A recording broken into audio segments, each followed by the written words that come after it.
Okay, great. We can get started. Welcome everyone to the Sunday English Dharma talk hosted by CMC. And today it's our great pleasure to have Gilbert continue lecturing on the topic of the meditation from the basics to advanced practice. Thank you, everyone. Please join Palm. And we will first recite the 4 great vows. Vow, please. I vow to deliver innumerable sentient beings. I vow to cut off endless vexations. I vow to master limitless approaches to Dharma. I vow to attain supreme Buddhahood. Okay, give me 1 second to get everything organized here.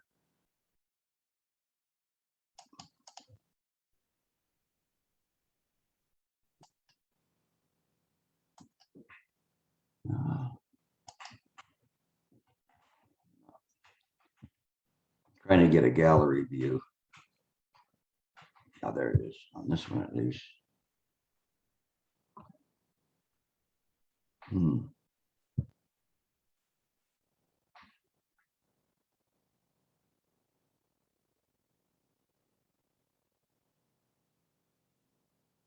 Well, something happened there.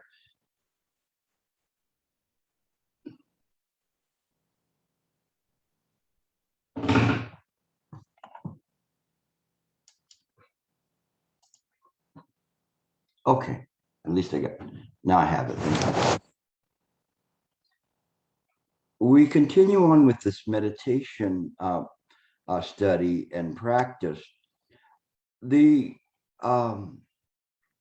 wanted to start with a story. It's an often told story. You might have heard it before, but it was one about a monk that was decided to meditate by a lake on a full moon night. And as he sat down, he put his robe and his slippers right by him. And a thief came by and saw the robe and the slippers and took them and began to walk away while the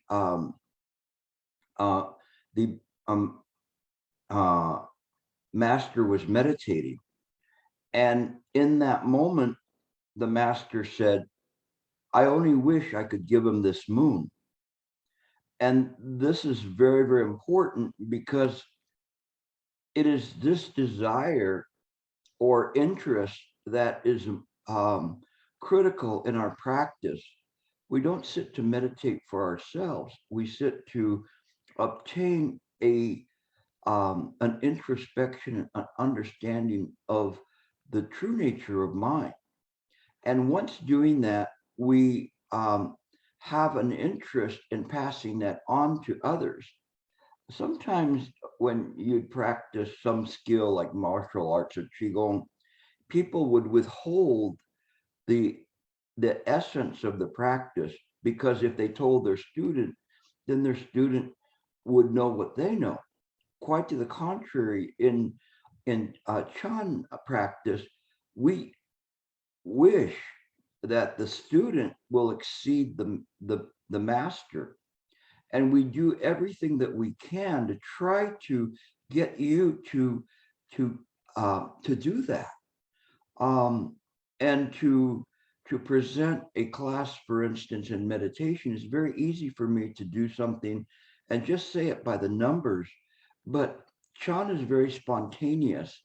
Chan is something that it changes from moment to moment in terms of how we do things, but the essence of it is to try to get the student further along in the practice to obtain realizations. And so it is this that and I'm talking to a lot of you who are going to be future teachers or are teachers now, that you have to understand that it is this way that the spirit that we have, that we present a lecture. It's very easy for me to present a lecture to you and talk for an hour, but to talk for an hour, to give you something that's really of essence, this takes time. It takes a lot of time to do that. And I want you to understand that when you talk to people, have patience. When you practice to talk to people, have patience. Try to give them the moon. Don't try to give them what they already know, because it's safe. So as you're listening to this, I really want you to try to accept this heart that I'm presenting this information on. And it's very interesting because of the fact that over this past week, I've been getting so many different communications from several of you that something was working in your head. And you've been talking about past, present, and future. It's very interesting because I've seen that in so many private communications, and then also in the um, in WeChat. I've seen quite a bit about that, and that was what I've been working on all week long. So it's as if you're now some kind of a cosmic osmosis. You your mind is joining with mine to bring forth this moment that we can talk about this, because it's very, very important in terms of when we meditate, that our mind has to be in the present moment. Now, saying that and saying the present moment, we need to define what the present moment is. Can anybody tell me what you think the present moment means? Anybody? This is a short program, so please um, uh, respond quickly. You don't have to be right. Between the past and the future. And wherein does that lie? Does that lie a minute on each side, a second on each side, a microsecond on each side?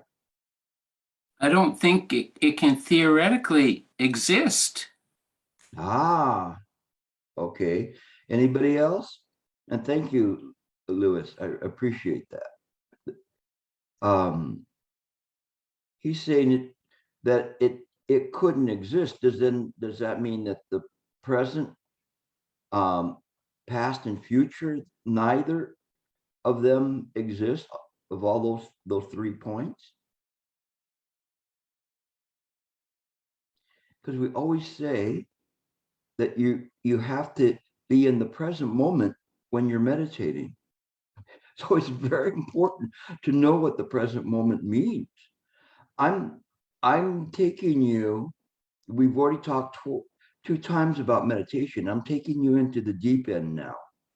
So please stay with me, because this is something that very kind of funny, that when I first started out as a Buddhist, I didn't know what to study. Nobody told me what to study. And only one monk gave me a book, which was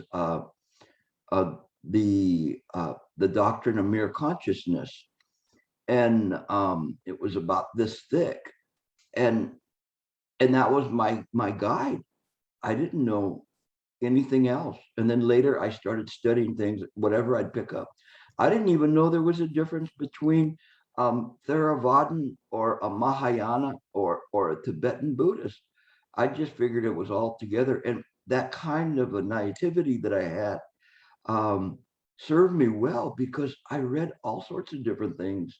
One of the first things I read was Nagarjuna and Nagarjuna's refutation.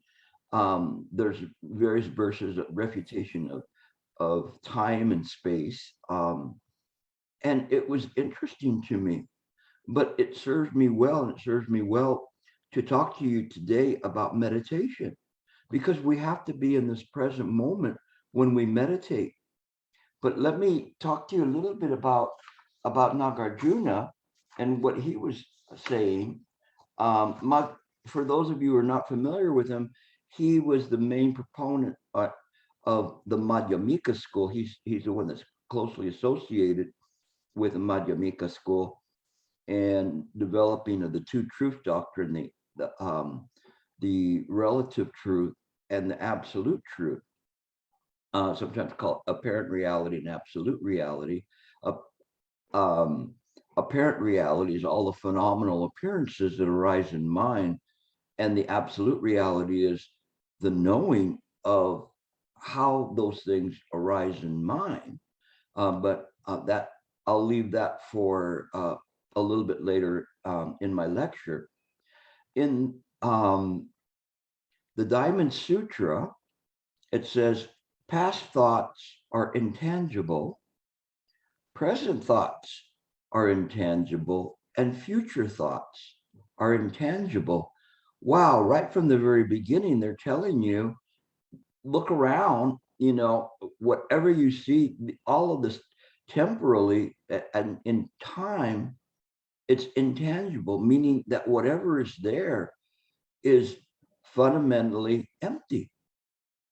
It has no time period upon existence. And anything you try to base the mind on, and if you try to base the mind on some kind of a reality in this way, it cannot happen because it's fundamentally empty. The five skandha, form, sensation, perception, volition, and consciousness, they're empty.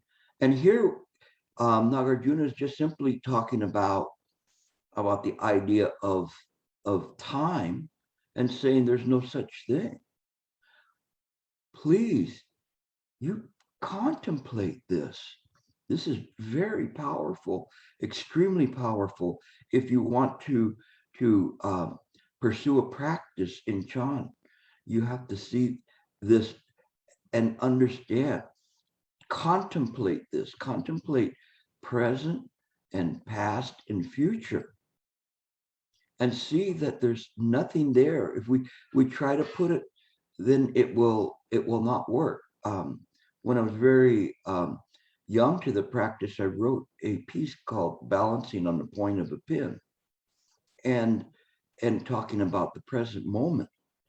And as we look at it, in my discussion with Lewis, we find, where exactly can we find that point of the pin to be in the present moment? But when we look at things from apparent reality, from phenomena, and from consciousness, we are unable to define what this means, because our consciousness, our temporal and spatial reality is empty. It is impossible to understand what created it.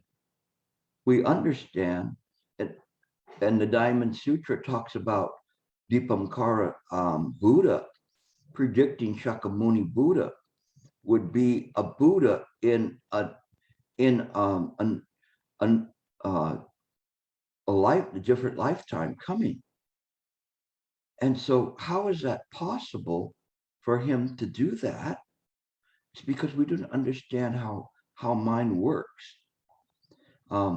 It's very interesting. In my evening blessings to people, which you're all included, but not only are you included, but all sentient beings of the past, present, and future.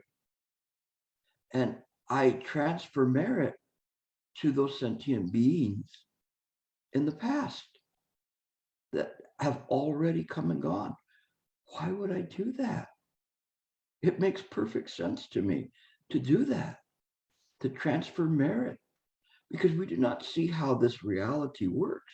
It could be, if I transferred merit, I can alleviate some of their suffering, and maybe things that would have happened to them didn't happen to them in the past, that's now the past, because of the transfer of merit, or mitigated some of their karma. You see, mind is very, very incredible. Think about that. Transferring merit to those who have already got, because it's non-existent time frame. And if you think in this way, I transfer merit to those whom I may come into contact with in the future. I'm already preparing them by the time I get to talking to them, that I already have a good relationship with them by transferring merit now. This is how mind works. This is the esoteric. You have to contemplate this. So the present moment is not in the manner of that we call temporal, between the past and the future. The present moment is just mind itself, just mind. So when we talk about present moment, Shifu, Master Sheng, used to always say the Buddha is in the present moment. Of course, there's no other time than the present moment. There is no comparative time. It's Buddha time. And so when one sees things in this way, this is a reality and a realization as to how mind works.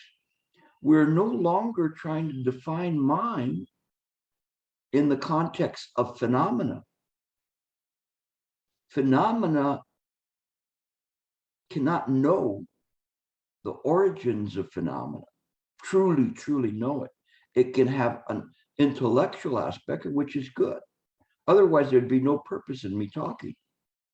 But what I relate to you is so that you can awaken to this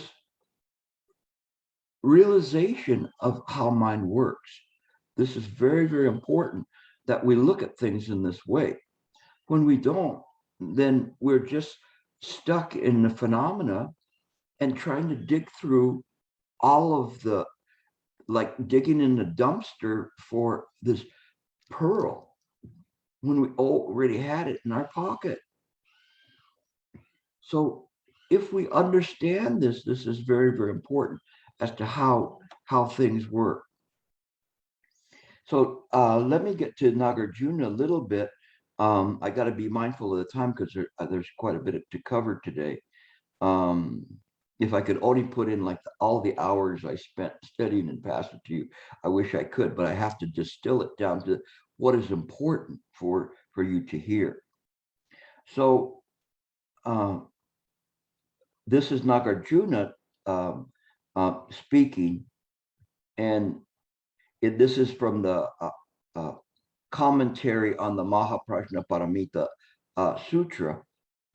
He says, we speak figuratively about time with regard to the arising and ceasing of the five aggregates, the skandhas. And he says, but there is no distinct time that exists with its own identity.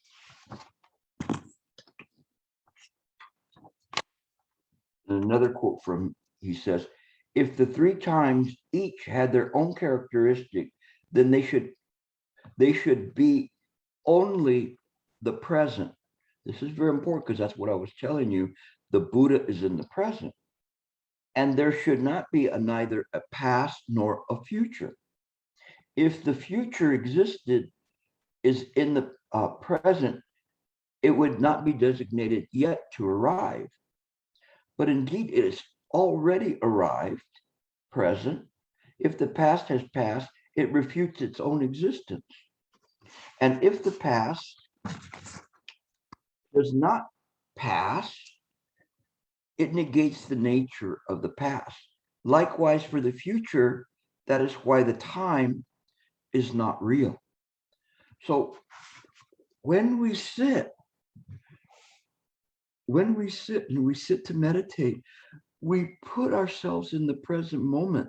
We put the method right there in the present moment, but it's not the present moment that you think. It's not the defining and dividing line between the future and the past. It is just, we rest the mind in this present moment, which is inexhaustible, infinite. There is no place this way or that way.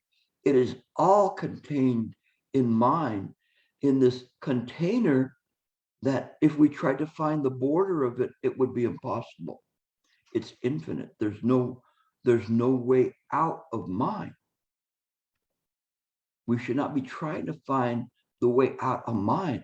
We have to find the way out of apparent reality as to the phenomenal existence, and as to this confusion that we have, this ignorance that we are a separate being, separate and apart from everyone else. We're not in this way. What we want to do is dissolve this notion of an ego, a personality, or a life and being, as the Diamond Sutra says, and simply there's what's called self-absorption in the sutra. And the self-absorption on one side is the eradication of the notion that there is someone sitting and meditating. And self-absorption is allowing the self-nature to absorb the phenomena. This is important because when we absorb the phenomena, we don't have to worry about extraneous thoughts that are coming up in the mind that vex us when we're meditating. They're perfectly there. We don't have to do anything with them. We just have to sit. We can sit there. It would be like so foolish, like saying, I want to see the sky, and all of these stars are affecting my ability to see clearly. They're precisely where they should be in the firmament. They are there, perfectly placed everywhere. But we see them and then we make animals out of them. Ursa Major, Ursa Minor, little bear, right? Even the Big Dipper and whatever we see, Orion's belt, because we see it from the perspective of a human sentient being looking up at the sky. But when we practice properly, you can hold the entire galaxy, the Milky Way galaxy, in the palm of your hand. You can see that all of the galaxies in this universe are all spiraling and rotating perfectly in accordance with causes and conditions. We can see that in a tiny atom, and how everything is moving in the atom and beyond the atom. This is mine.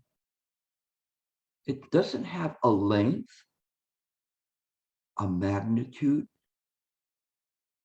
You just, when you sit, you rest in this and let the self-nature of mind absorb you.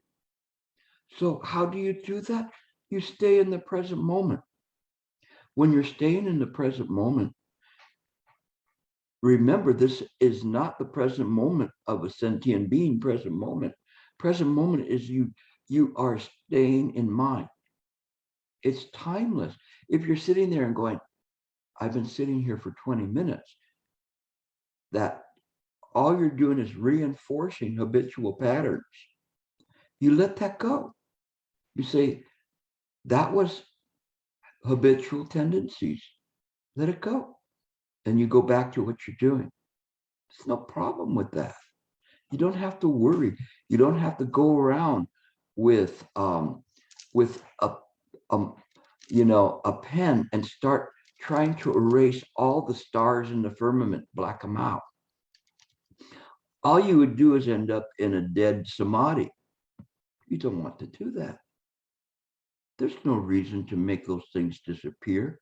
They're there in accordance with Pratika Samappada. So Pratika Samappada doctrinally is essential to develop the proper platform to sit. And there's two parts of Pratika Samappada that apply. The first one is that everything that's appearing in mind at that moment is appearing precisely because it is a condition of a previous cause. So we do not have to get frustrated that some thought came up in mind. The other aspect of pratika samappada is that we know that if we practice, if we hold the method, if we do it impeccably, it will bring about a realization. Not necessarily has to be sitting on the cushion, but it is our tuning of the mind, putting us in the same resonance as mind itself that enables us to do this. Shifu, he said something like that once, and it kind of surprised me because I thought at that time, well, that's very much like a qigong type of a thing. But he talked about that we have to be in the same resonance. But it makes sense. It is the resonance of mind. And even the ancients had a word for it. Does anybody know what the word is? I've told you before. Nobody know what the word is. Well, I'll put it this way. Does anybody know what the sound is? Om. O-M. Om. Om. That's it, Robert? No, it sounds better than that. Om. Oh.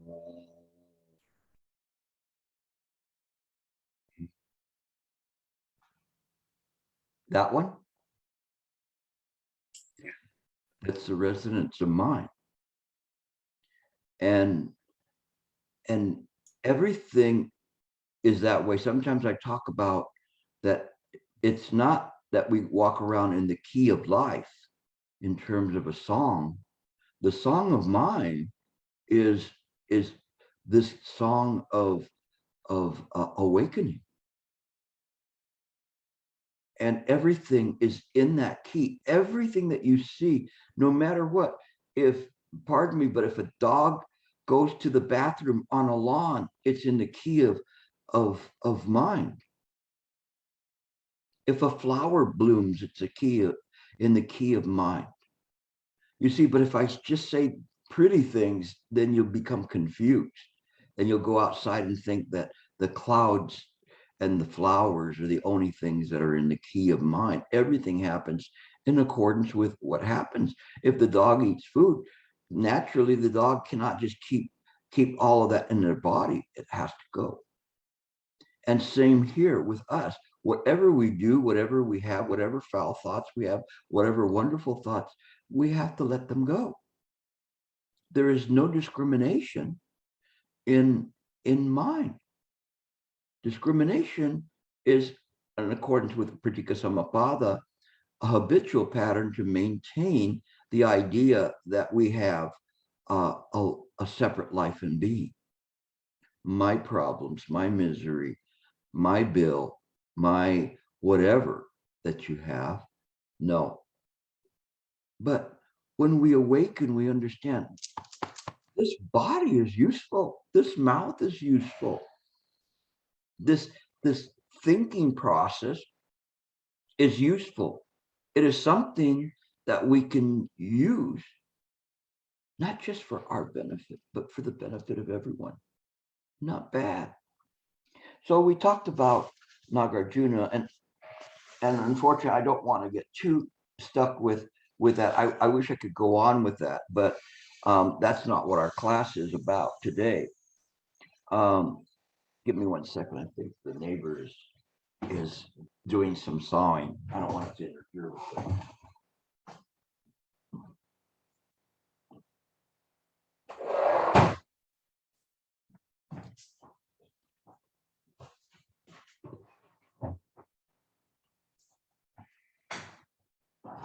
Sorry about that.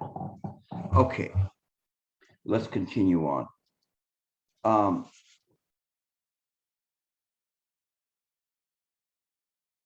I had talked about from before, Shifu had said that the mind is the hub in which all dharmas, the spokes, revolve around.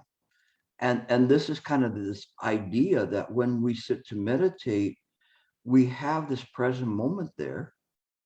And this present moment, then all the dharmas, just like stars in the firmament, are moving around it. But we keep our attention on the method.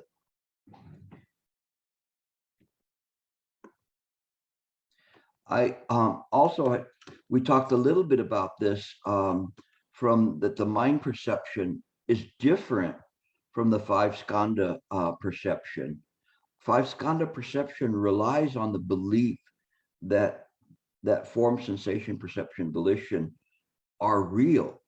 When we see them as empty, then the mind perception sees that and maintains the function that's at hand without worrying about anything of those types of things that in the five skandha. It utilizes those. It doesn't negate them, but it utilizes them without creating a life and being or an ego. When we sit to meditate, you should not have ego. You should not have I am thinking of the method.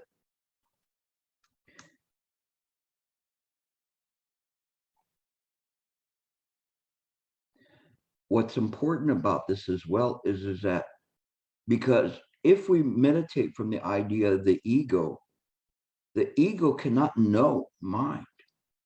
We have to make a choice, you know. You go, do I want this or this?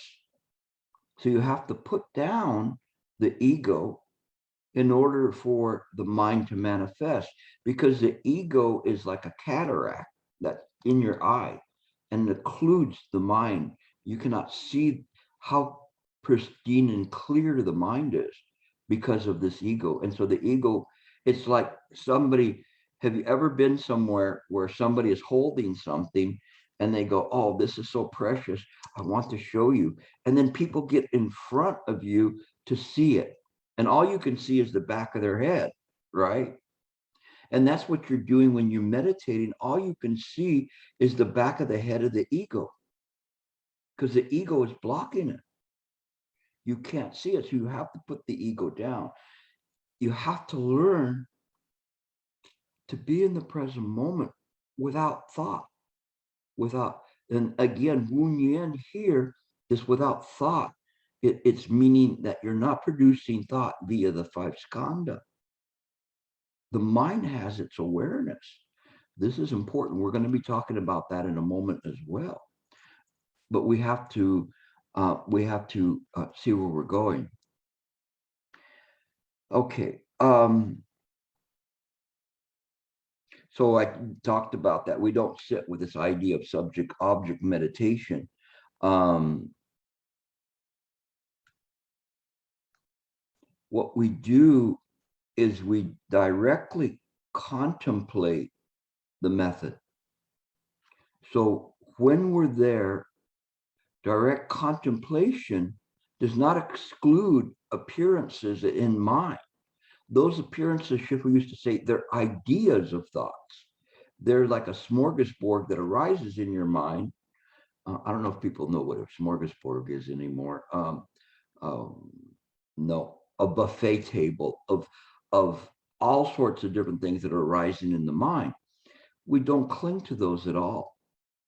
We just are there, and we're using direct contemplation and using mind absorption to stay with the method. And we don't muscle it. It's possible to muscle and exclude thought from mind, but this will end up in a dark samadhi where you're just turning off the lights. Nothing else is happening in that moment. When you hear click, click, ding, you open up your eyes, but nothing has happened in the meantime. There's no insight, no wisdom, no compassion, nothing that came from that. You just essentially turn the body off. But because of no insight, it's of no value. When we meditate in a proper way, there is insight. that arises from that. Maybe it's such a tiny amount of insight, we may not notice it, but over time, the insight gets greater and greater. Maybe you can make a breakthrough, but I even hate to talk about that because then people will be sitting there wondering when they're going to make a breakthrough. Don't sit like this. It's foolish. Please don't sit like that. And if I had a truth machine and I asked you all, how many have sat that way? I don't care if you didn't raise your hand. I know that you've done that. But don't do that, okay? You can't do that. Please don't practice in this way. You just have to sit. You see how easy it is. And what you do, mentioned we don't try to exclude thought, but we use discernment of the mind to see what should be there. So if you have the method that you're working on, and then a thought of something you're going to do that day or something that happened comes in, we discern when that is trying to crowd the method from center stage. I kind of refer to the center stage as being the object of your function when you're sitting is applying the method. It could be if you were painting a wall, the object of your attention would be painting the wall.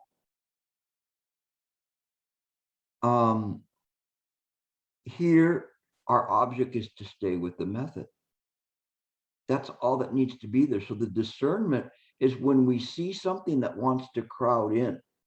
How much time is left? What am I going to do afterwards? I'm hungry. My leg hurts. All these different things. They can be there, just don't let them crowd center stage. This is the center stage is where you're performing your function. Important to understand this. Very important, because otherwise, if you try to exclude the thoughts, then it is not true meditation.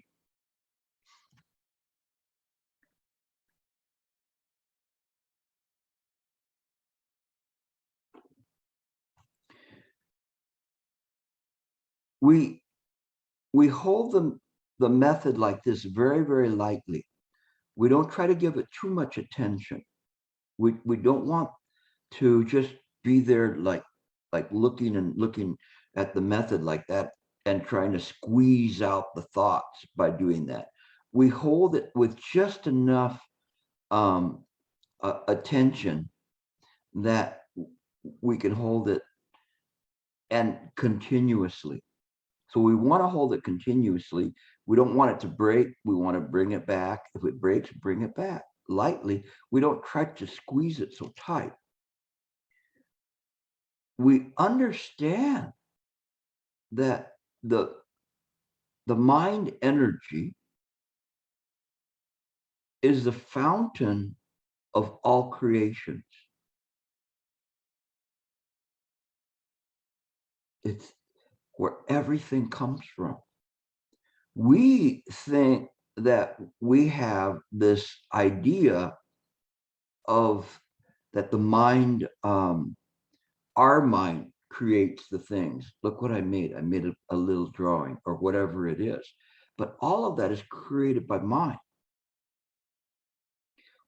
When we understand that, and again, going back to Pratika Samapada, if we practice and hold the method and we do it right, there will be an awakening.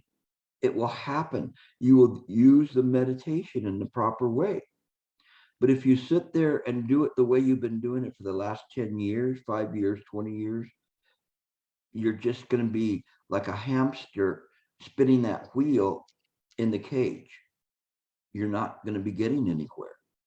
Oh, you can get to the point where you can spin very well, but no, you're not going to get anywhere.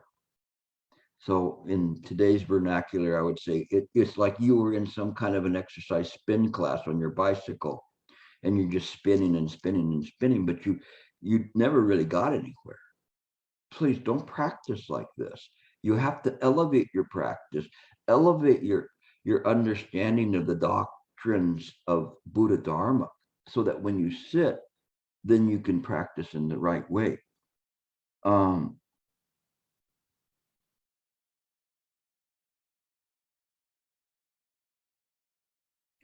I want to switch for a moment. How much time I have? Okay. To talk about when we sit to meditate, we truly rest. We are there and we're resting in this present moment. Remember, the present moment is not something with something on this side and something on that side. It is the Buddha present moment, a different manner of perception. It's a perception from the omniscience of the Buddha mind. So in all directions, it's the present moment. And any time is the present moment. It's just this way. And because it's the Buddha mind, it contains all of these things in a non-temporal way. We cannot understand that.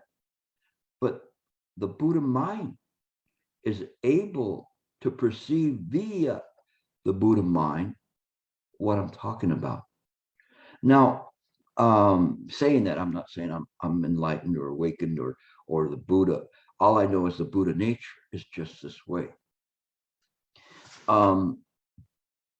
There was a term that I read early on, and again, I didn't know what I was studying. I was just reading things, and it actually came from the Dochen practice of Tibetan Buddhism. And the term is called Rigpa. Has anybody heard that term before? R-I-G-P-A, Rigpa. Anybody? I don't know if Sentha's here today, but maybe not. But that's an important term. And anybody know what it means? Nobody? Buddha nature. Gilbert, I'd ask awareness. you, yeah, you said Na- walking in Chan.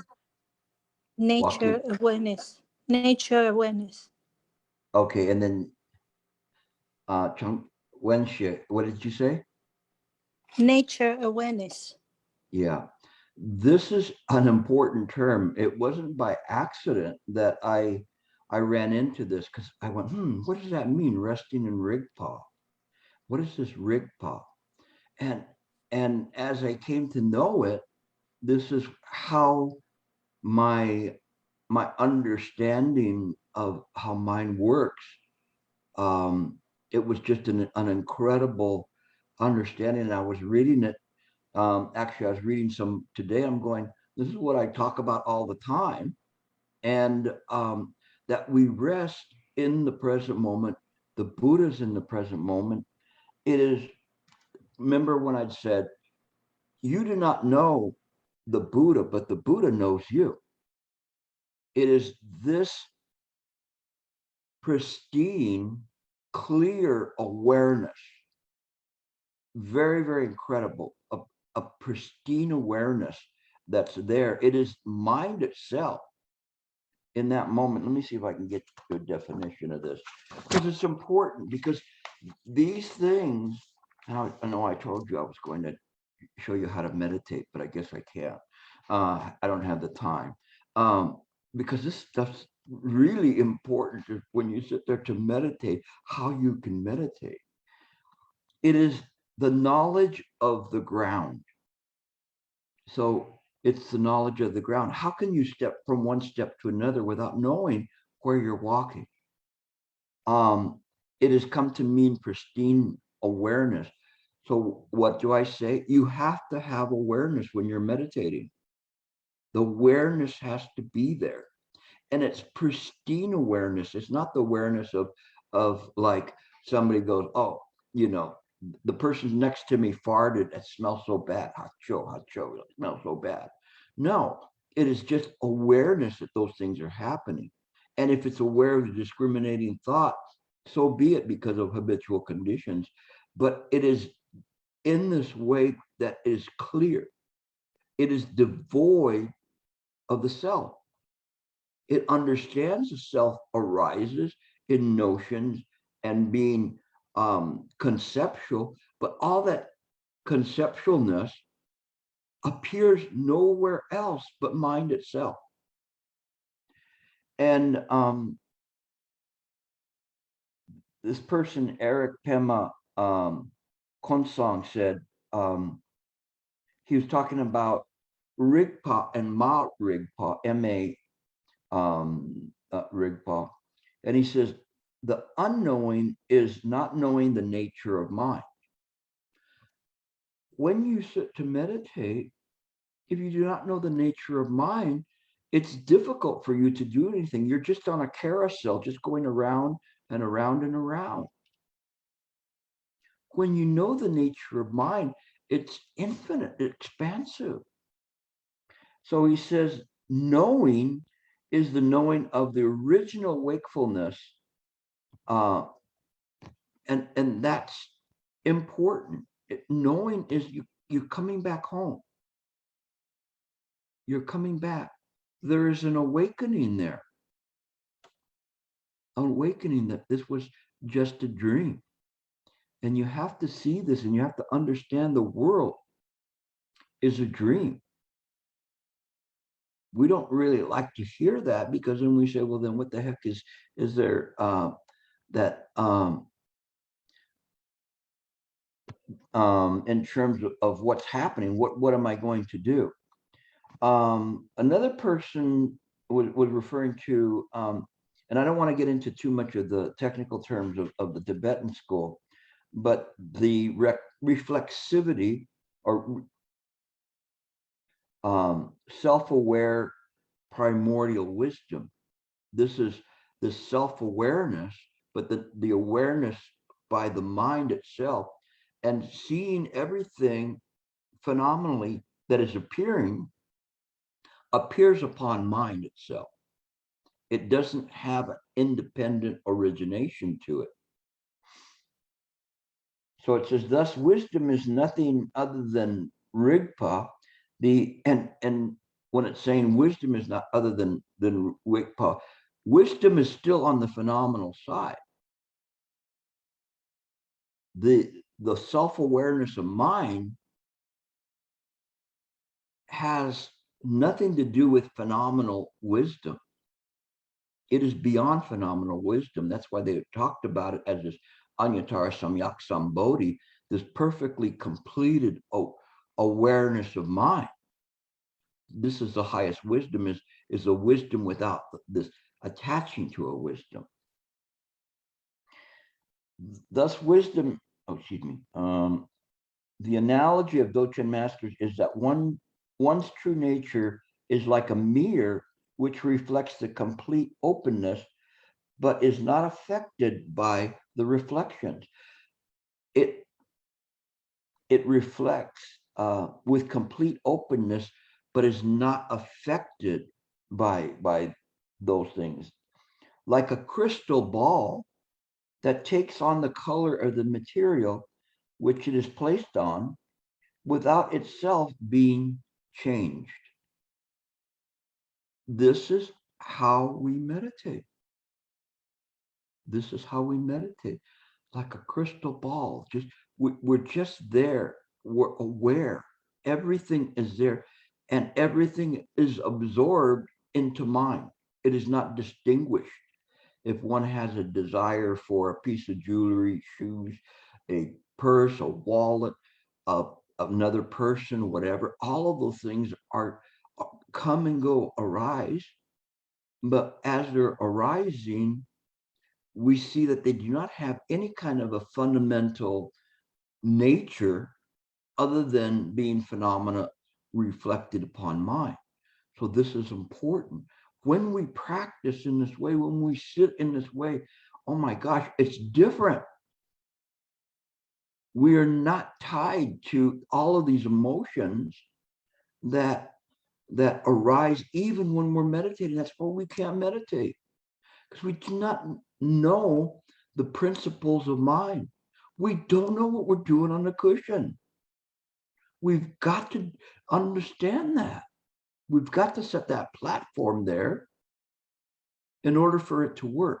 If we don't do that, the meditation, you'll be very good, like Shifu said, you know, your legs will be very practiced. And we'd come to the retreats, and Shifu would say, do you come here to practice your legs, or do you practice the Dharma? And so there were people that could sit in retreats, and so they still do. They sit like stone lions. But there's not this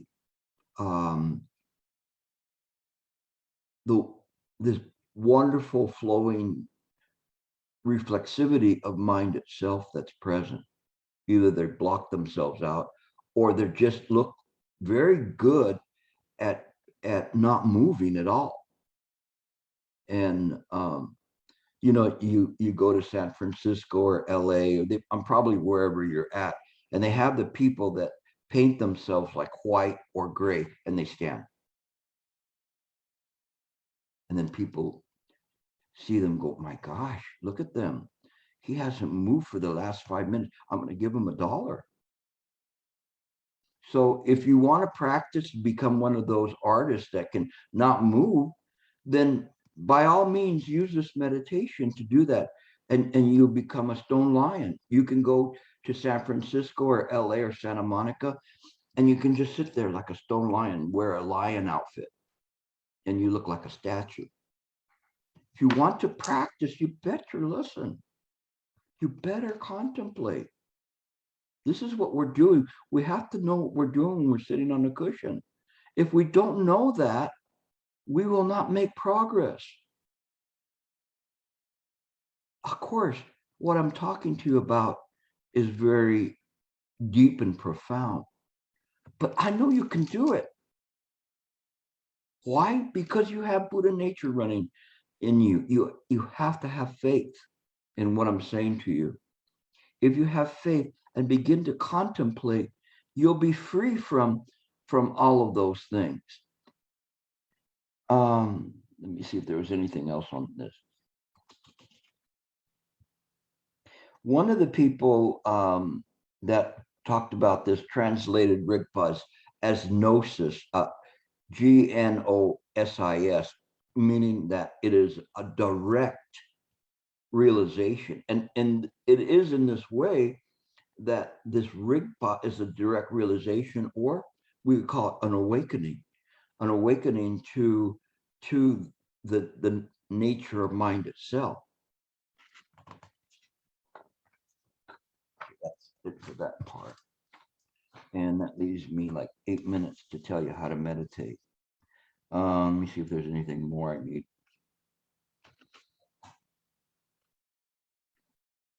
Okay.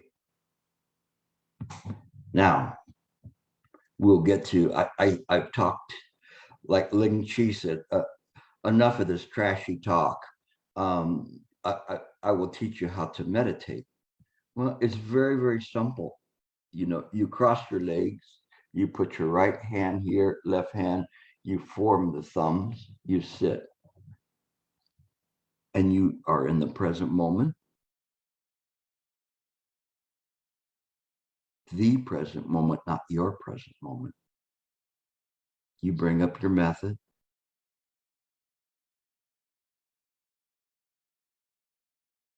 Completely aware of everything in all 10 directions.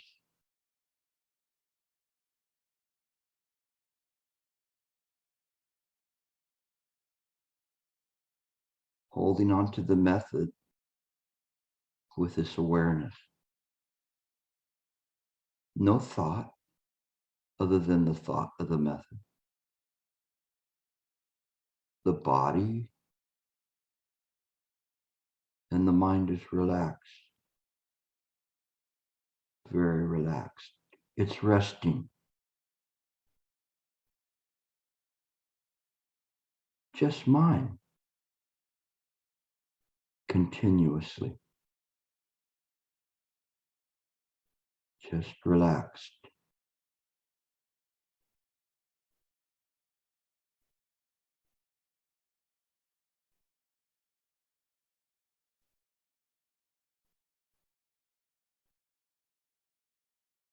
Your eyes are a little bit open, looking up, a bit down, maybe in a 45-degree direction. Your face is relaxed, your body relaxed.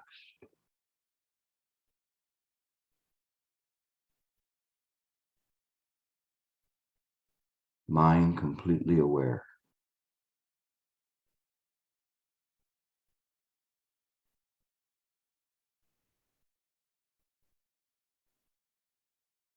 Concentrated on the method, contemplating the method.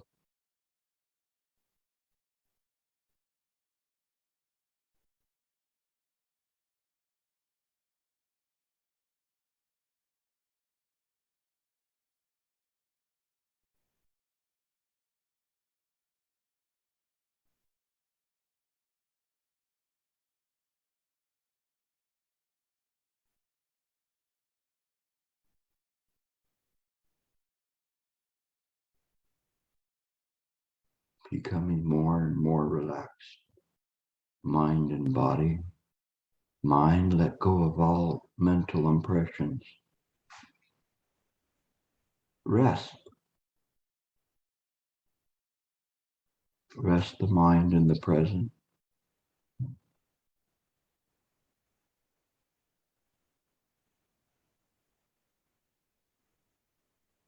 Maintain awareness.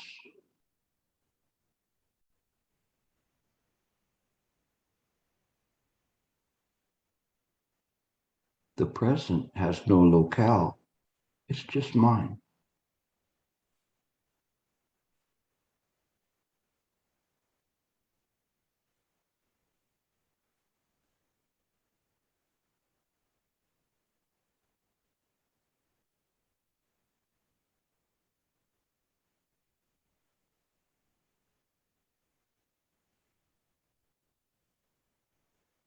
Don't let the mind stray or follow wandering thoughts. Relax.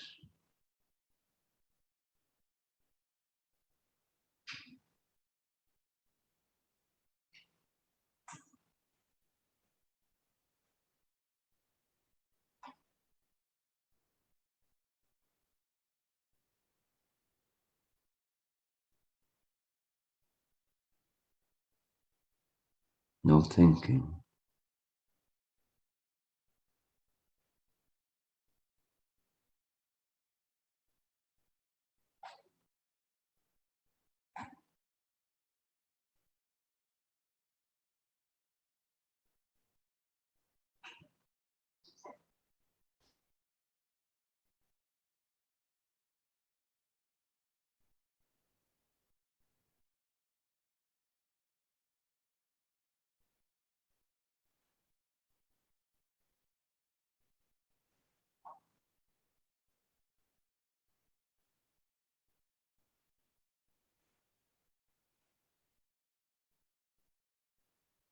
Just this mind is mine.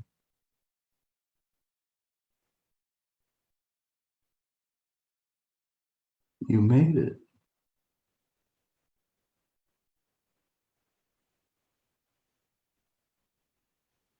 Untangle the mind.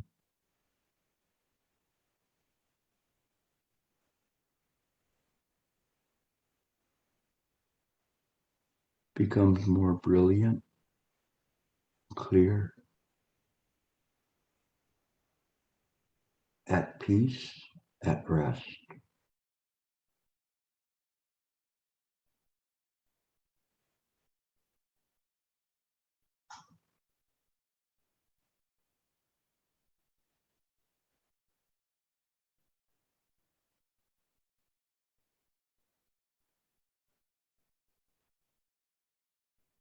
No thinking.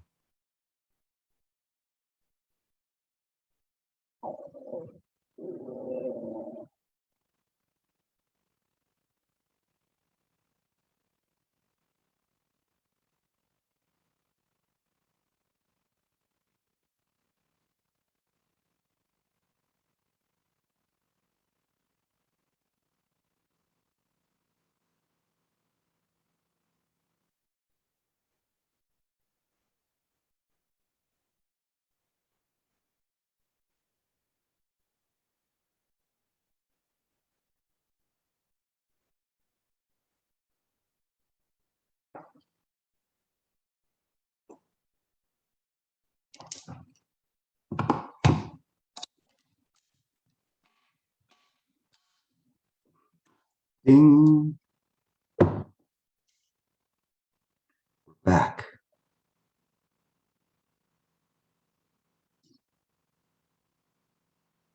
You see how quiet it got? It got quiet all over the world. Wonderful. This is how you meditate. Now you can do this meditation all the time in the proper view, what's called right view. You will improve. You have to keep the practicing mindful. Angela laid out what the elements are for the meditation, irregardless of whatever meditation form you have. We laid that out. Now, this class was one for meditation in general, not on Huatos, illumination, reciting the Buddha's name. All of these is important, what I've talked about over these last 3 sessions, so that you can practice in the proper way. It does you no good to understand how to do the Huato or illumination if you don't understand the foundation of the practice. If you do not have that, then it's very, very difficult to practice. But with it, it's easy to practice because all you're doing is resting. Not bad. Whenever I sit to meditate, I go, wow, rest, clarity. When I get up, I take that clarity and rest with me, resting every moment in the present moment. Just resting. So the Tibetans, they had a good thing when they talked about resting in Rigpa, resting in the awareness. Because if not, it's living in the ignorance, which causes so much stress to us and to other people that we cause because of our inability to understand what mind is. Now you have a good shot at it. So please continue on. My kind of lament was maybe this class should have gone on for a few more sessions. But in any case, I think you've got the basics down. Okay. Thank you very much. Omitofo. So we'll open up for questions. Please raise your hand or you can post question on chat. So the first question is from Sue. Yes, please. It's me. So thank you for your talk on meditation. I have questions about enlightenment.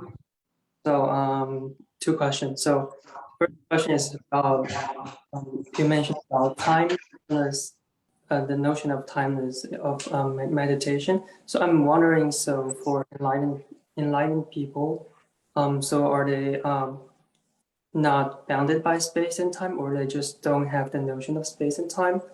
And do they transcend space and time? That's my first question. And the second question is about the peace and the joy of meditation or enlightened people. So I'm wondering, so for enlightened people, what kind of joy or happiness or peace do they experience? So what kind of happiness they will experience when people are walking on the path of enlightenment? Yeah, that's my 2 questions. Thank you. I am not enlightened, so I cannot tell you what enlightenment is. All I know is I'm a beginner, I'm a practitioner. And being able to rest the mind in the present moment makes a tremendous difference in your life and then the lives of the people around you, because you're able to harmonize with them. So the idea of trying to be outside time and space is a notion of the phenomenal world. in mind, because there is no time and space. It is different, but nevertheless, one makes a vow to return to the phenomenal world for the benefit of delivering illusory sentient beings, which seems very, very strange, but it can only be said in that way once one has a realization that this world is temporary. In terms of saying one would transcend to this or to that, I think that can become a trap suit, because if you practice in this way, then you'll be looking to try to find the door in which to exit the phenomenal world. It isn't in this way that we practice, but many people practice in this way. When we see things clearly, we understand what they had talked about, the gateless gate, that there is not a gate there, that one transcends from one to the other side. And if we transcend to it, then, what is this phenomenal world? We understand, we awaken to the fact that this phenomenal world is temporary. And I always use, if you don't believe me, come back 100 years from now and we will have this discussion. It isn't in this way. We see things clearly, and we understand that there is sentient beings of an illusory nature that have this suffering, or they believe that they suffer, and they cause suffering, and they cause suffering to others. If it wasn't this way, this world would not be the way it is. And if this world was this way because of a God created it, my goodness, how could he be called a God creating such an imperfect world? He's an underachiever. So we cannot look at it this way. We see things in accordance with causes and conditions. The Buddha mind is there, but the Buddha, specifically, there's not a Buddha that created the world. It's created by mind in accordance with Pratika Samappada. When we see things this way, then we don't have to think about what does an enlightened person do, or what is this, because there is no such thing as an enlightened sentient being. It's just mind. The very mind that you use to ask this question is the Buddha mind. Where would you look for your mind? Just in the present moment. If you do that little by little, you will awaken to the self-nature of mind. This is what's so wonderful about it. Once you understand that and you sit to meditate, you will have no fear. You will have no confusion. You will be clear, and you'll be able to rest. This is not bad. I only wish I could give you this moon.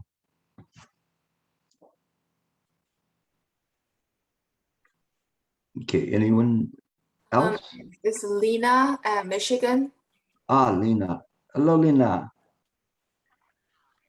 Hi. So I just would like to invite everyone to Father Gilbert's one-day retreat. It will be on Saturday, October 9th. I think it's about 2 weeks from now. And so the topic is how to meditate.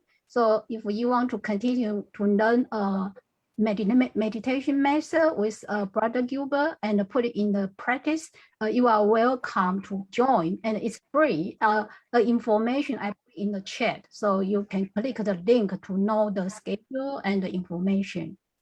That's it. Thank you. And that's true. So you can build upon this momentum that you have, because that one is going to be more practice than practical. We will talk about things and kind of discuss things, but it's going to be centered on how to meditate. To the last 5 minutes of what I was talking about, you could try it out and see how it works. And if the wheels come off, then that's a great time for you to tell me what's happening, why the wheels came off in your meditation. So it's a perfect timing to hone your skills in terms of what you've learned today. So thank you. And Lena has been a practitioner for many, many years. And recently I've seen a deep broadening of her Buddha Dharma, and bodhicitta has always been there, but her understanding of the Buddha Dharma has really jumped a quantum leap. And so she runs a group in Michigan, very interesting group there. So if you want to come, please come and support that group as well. Okay, thank you. Thank you. Next, Ingrid has a question on the chat. A mind of no local, but being aware of the 10 direction is very profound. Sorry, let me repeat. I think it meant a mind of no location, but being aware of the 10 directions is very profound.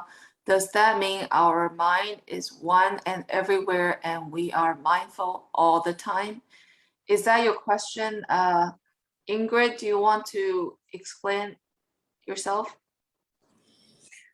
Yeah, that's my question.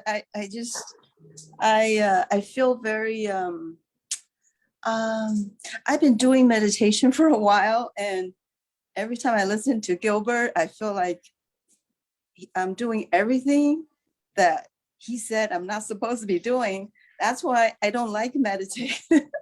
But I still want to do meditation. I don't know why. Every morning I get up, it's a struggle. Do I have time? Okay, I have half an hour. Okay, maybe I'll do it. And then sometimes I go to the garden, I water the plants, and I go, oh, this is much more fun than sitting down. So I'm not getting it. So I just wonder if I keep on listening to Gilbert and be mindful of what he's saying, a mind of no locale, but you're aware of 10 locations, 10 directions. I think I'm kind of getting it slowly. But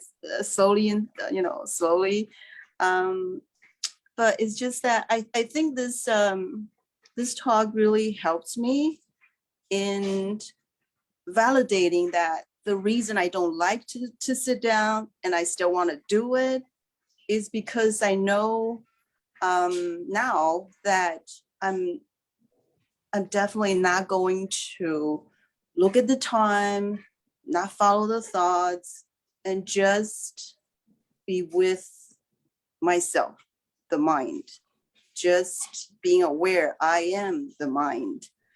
I don't know. I'm sorry. This is the first time I ever talked. So, I'm sorry. Maybe kind of a little bit more emotional, but thank you, Gilbert. I really enjoy your weekly talk. I've learned a lot. Okay. Those are precisely the questions I want to hear from people, because they're honest and sincere. Keep practicing. It's frustrating.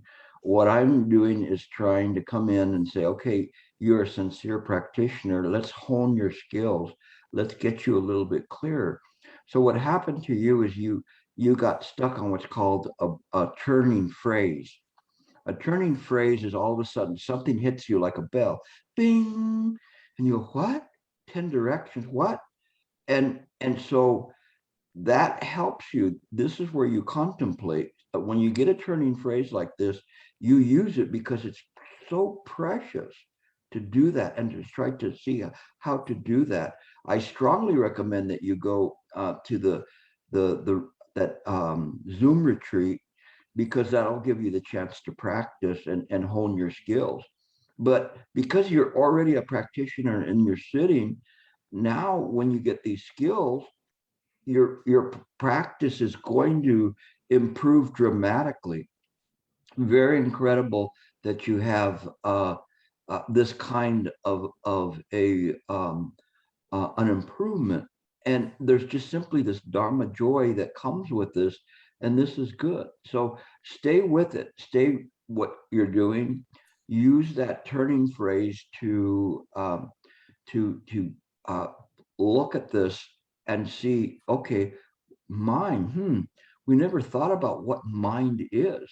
We always thought mind is consciousness, but what if mind is the matrix of everything that appears, which it is. What then? And that my mind is not separate from that, but you never think about it from a viewpoint of I, just simply mine. And you can set Ingrid over to the side and just simply accept this mind and have faith. If you do that, there will be an osmosis. It will absorb your notions of self and ego. Okay, so very good. Okay, thank you so much. I don't want to take up too much time. Just one last comment. I just remember you said your method is center stage, and then you let the other whatever thoughts, whatever they're minor. So you can allow their existence, or you don't pay attention to them, but you know what the center stage, who's the actor or actress, and you pay attention to that, right? Yeah.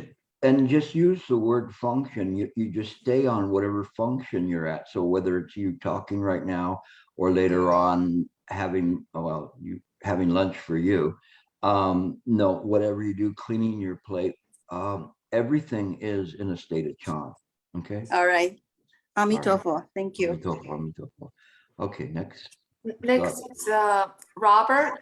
Also, Sue just posted Gilbert's Zoom class on Monday nights. So if anyone wants to join, and you can take down the information. So next one is Robert. Yeah, just before Robert starts, that what I'm working on now is kind of a continuing one of discussing the main Chan Sutras and how they connect to each other, giving a little bit of historical viewpoint on them, but also the practical part. And so it's kind of interesting. It just kind of kept going with more force, but you're welcome to come. Okay, go ahead, Robert. All right, thank you, Gilbert. 4 years ago, you used the example of a transparent fish, and I've been contemplating it for 4 years, and that's why that picture behind me, and I didn't get it. And just now, as you explain about gnosis, and then you use the example of a crystal ball while we are sitting, it kind of like thing is like, oh, a crystal ball reflecting everything in the background, but the crystal ball just letting anything pass through. Nothing stays. You just don't attach to it. You don't grab onto it. You know it, but you just don't touch it. It's like, when you use that example, it's a pretty loud thing that I waited 4 years. And thank you very much. What is the thing behind you? I can only see your head, but what? The picture, Michael shared that picture, and about a transparent fish. The picture is the fish. Everybody tends to see the black fish, but you don't see the gray fish, which is kind of like a transparent fish. The black fish is like the image, the thinking, the dream. But the transparent fish can be the crystal fish. You always use the transparent fish in the sea. And I've been contemplating that for 4 years. And I think I'm slowly getting it, and it will help me a lot in my sitting. It really does. Yeah. The idea of the transparent fish means that we navigate within this world, just like and the Avalokiteshvara was coursing through the deep prajna paramita. The deep prajna paramita is just this moment, and we course through it like a transparent fish. So we don't try to leave too much of Gilbert there. What we want to do is leave the Dharma and leave harmony wherever we go. So Robert has had this turning phrase, Ingrid. So perhaps in 4 years, you will find that if working with this, it might make some more sense. But you're in the right place and you're doing the right thing. This idea very important with Robert, because I have to keep tweaking him, and that's that. Don't lean towards the nihilistic side and think that the phenomena is not important. It does matter. Otherwise, I wouldn't have wasted my time talking to you about transparent fish. Okay. So always remember that part of the function of mind. Okay. Okay. Anything else? Thank you. You're welcome.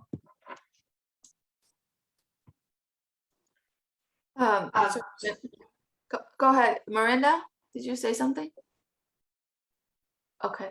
I just want to follow up when you said the apparent side, the phenomena side is also important.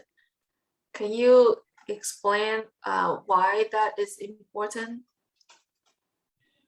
Because in the mind, and this is a part I've been kind of working on, and contemplating myself, is that why should it be important to us? Why should we not just go with Robert's distinction that none of this is real, none of it, it's fundamentally empty, but there's an aspect that runs deep in the heart, which is bodhicitta. And as one begins to practice, it's an automatic function that arises. It's part of our vows that we generate, a vow to deliver innumerable sentient beings. And we have this there because it is a characteristic of mind. Even though the mind is said to be without characteristics or form, it is precisely the self-nature of mind that it wants to alleviate the suffering, even if it's that someone is in a dream and it's a non-existent dream for a non-existent sentient being. There still is some dissonance in mind, and it's something that it wants to take care of. For instance, if one has a stomach, a bad stomach, and it does matter to the rest of the body, they may take some medicine, and even though it has nothing to do with the hands or the mouth, they prepare the medicine and send it to the stomach to let the stomach resolve the problem. And it's the same way as we have it. This Buddha body incorporates all phenomenal. So even though it's illusory, it nevertheless is some form of a illusory ignorance that's there, that's causing suffering, and so we want to take care of it. And so, of course, the Buddha mind will address those issues, even knowing that it delivered illusory sentient beings, but of self-nature, not selfish nature, the self-nature of mind. And so this is where your attention, Angela, should be on to contemplate this. This is a very, very good question that you brought up, in how we see that and why should the phenomena be important. It's not like, everything's not real, so forget it, so-and-so is dying. Everything's impermanent, so forget it. No, one has an interest in taking care of people. One has an interest in alleviating their suffering, and knowing what to say to people, even if it's in the phenomenal world. One is still presenting the seeds of practice in future lifetimes, knowing that it's just mine. When we see things in this way, our conduct comes in accord with mind. This is true bodhicitta. It sees things in this way. And it sees perhaps people are coming to you that you have given to them, transferred merit to them. Even if you transfer merit to them in the past, in the present, it's manifesting. And we see it in this way, not thinking of past, present, and future, just simply of resolving the issues. Matters not whether something happened and somebody fell in a battle in Waterloo, a couple of 100 years ago, or were starved as a Roman, or used as a slave, or whatever. All those things are present in mind. And so the manifesting of transferring merit, even in this way, it transcends the idea, talking to Wu again, or Su, excuse me, that the other Su, the boy Su. Anyway, it transcends the idea of temporally things. So it's a completely different way of looking at things. And it's kind of something that I've kind of recently pierced in terms of a realization that I definitely want to share with everyone. And if you understand it, fine. If you don't understand it, it's okay. Later on, you will get it. If you don't get it this lifetime, come back around and I'll explain it to you again. But it's all right. But you may be here because I transferred merit in the past. So it's very interesting. It should give you a little bit of confusion, but some appetite to look into it. Yeah, some confusion, I admit. But thank you very much. Does anyone have any questions? One last question. This is the last lecture of the series, so hopefully we can bring Gilbert back in the near future. Yeah, I will come with something. This class is not your typical class. I went very profound in it, and it took me 2 classes to build up to be able to at least give you a chance to see this. So hopefully you can use this as a manner in which to practice with, because it's something that's very important. But again, if you do not understand it, don't worry. Okay, just keep practicing and meditating in the proper way. Pratika Samapada, there will be an awakening. Okay, so guarantee it if you practice hard. Okay, thank you very much. Thank you, everyone. Now, Gilbert, can you Thank you, transfer merit lead us to transfer merit? Thank you. We pray to give blessings to all sentient beings in all quarters, in all time periods, that they all come to an awakening and realize Buddha nature. I transfer merit to you from your past lives, present life, future life. May you all realize Buddhahood. Amitofo. Thank you. Thank you all. Thanks, everyone. It's good to Thank see you, you. Gilbert. Thank you, Gilbert. Cheers. Thank you very much. Amitofo. Amitofo Thank to you, all. Gilbert. Bye. Thank you. Thank you. Thank you, Gilbert. Thank you.